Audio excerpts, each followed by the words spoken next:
সকাল এখন 6টা বাজে, আর এদিকে ছেলেকে স্কুলে পাঠাবো, তো ওর জন্য একটু ছাতু গোলাচ্ছি। আমি ম্যাক্সিমাম দিন ওকে কী করি, যেহেতু খুব গরম পড়ে, একটু ছাতু গুলিয়ে দিই, নয়তো একটু পাতলা করে জলের মধ্যে হরলিক্স গুলিয়ে দিই, একটা বিস্কিট খেয়ে চলে যায়।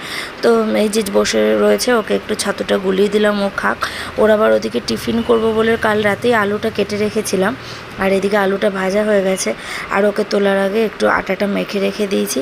তো এবার ছোটো ছোটো করে একটু পরোটা ভেজে দিচ্ছি। সচরাচর এ ধরনের টিফিন ওকে দেওয়া হয় না, ম্যাক্সিমাম দিন হয়তো কোনো ফ্রুটস বা বিস্কিট, কেক বা রুটি, এই তরকারি এগুলো দেওয়া হয়। তো ভাজা জিনিসটা খুব কমই দেই, কারণ স্কুলেও অ্যালাউ করে না। তো আমাকে অনেক দিন ধরে বলছে, মা আমাকে একটু পরোটা আলু ভাজা করে দাও। তো আটা দিয়েই আমি ওকে একটুখানি হালকা হালকা করে পরোটা ভেজে দিয়েছি তেল দিয়ে, আর আলু ভাজা করে দিলাম। তো সব গোছানো হয়ে গেছে মোটামুটি। এবার ওকে বার করবো, যেহেতু 6টা 15 হয়ে গেছে, 6টা 30-এর মধ্যে ওকে বার করে দিতে হয় ঘরের থেকে।